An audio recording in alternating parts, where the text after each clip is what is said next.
Bayangkan, jika suatu hari dunia menoleh ke Asia Tenggara, bukan karena konflik, bukan karena krisis, tapi karena sebuah kekuatan baru sedang tumbuh di sini. Sebuah kekuatan yang lahir dari pulau-pulau, dari semangat gotong royong, dan dari satu negara yang selalu berada di garis depan, Indonesia. Ya, negeri ini bukan hanya bagian dari ASEAN, tapi berkali-kali menjadi pemimpinnya, bahkan di saat dunia berada di ambang perubahan besar.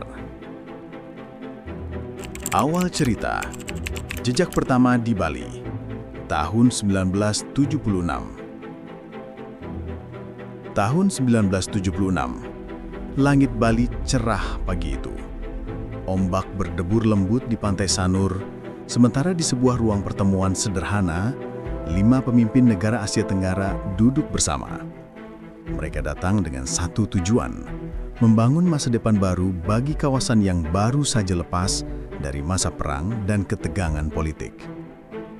Di tengah mereka berdiri Presiden Soeharto, mewakili Indonesia. Negeri yang saat itu baru mulai menata diri pasca gejolak politik, namun sudah berani berbicara tentang perdamaian kawasan. Dan dari pertemuan itulah lahir Treaty of Amity and Cooperation, atau TAC, Perjanjian Persahabatan dan Kerjasama ASEAN. Isinya sederhana, tapi dampaknya luar biasa. Tidak ada perang di antara kita. Negara-negara ASEAN berjanji menyelesaikan setiap masalah dengan dialog, bukan senjata. Inilah langkah pertama besar Indonesia sebagai ketua ASEAN, bukan hanya menjadi tuan rumah, tapi menjadi penyatu bagi bangsa-bangsa yang dulu sering berselisih. Dari Bali, semangat itu mulai menjalar ke seluruh Asia Tenggara, bahwa perdamaian bukan sekedar impian, tapi pilihan. Babak kedua, lahirnya Komunitas ASEAN, 2003. Waktu berlalu, dunia berubah. Setelah krisis ekonomi Asia dan gejolak global di awal milenium baru, negara-negara ASEAN sadar kita tidak bisa berjalan sendiri-sendiri. Tahun 2003, Indonesia kembali memegang tongkat kepemimpinan ASEAN, kali ini di bawah Presiden Megawati Soekarnoputri. Dan sekali lagi, dunia menatap Bali, tempat di mana sejarah kembali ditulis.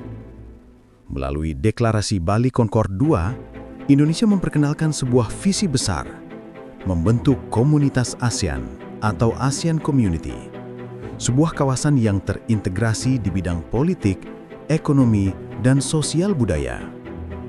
Inilah cikal bakal terbentuknya ASEAN Economic Community yang hari ini membuat barang, tenaga kerja, dan ide dapat bergerak lebih bebas di Asia Tenggara. Indonesia menunjukkan kepada dunia bahwa kekuatan kawasan bukan hanya dari jumlah penduduknya, tapi dari persatuannya. Sebuah langkah strategis yang menjadikan Indonesia bukan sekedar pemimpin sementara, tapi arsitek masa depan ASEAN. Babak ketiga, ASEAN di panggung dunia, 2011. 8 tahun kemudian, tahun 2011, dunia sekali lagi bergejolak. Gelombang Arab Spring mengguncang Timur Tengah. Ketegangan di Laut Cina Selatan meningkat, dan ekonomi dunia belum pulih sepenuhnya dari krisis global. Di tengah situasi genting itu, Indonesia, di bawah Presiden Susilo Bambang Yudhoyono, kembali menjadi ketua ASEAN. Tema kepemimpinan kali ini sangat berani. ASEAN Community in a Global Community of Nations. Artinya, ASEAN tidak lagi sekedar komunitas regional, tapi bagian dari panggung dunia yang besar.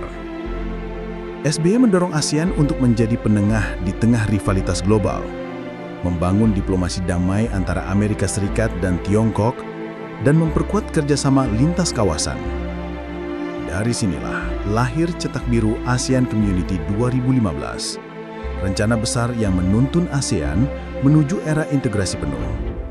Indonesia sekali lagi memainkan peran kunci, menyatukan perbedaan, mengubah ketegangan menjadi kolaborasi, dan memastikan Asia Tenggara tetap menjadi zona damai dan stabil di dunia yang sedang panas.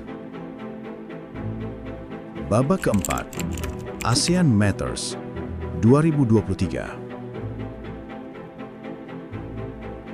Kita melompat ke tahun 2023. Dunia baru saja keluar dari pandemi COVID-19.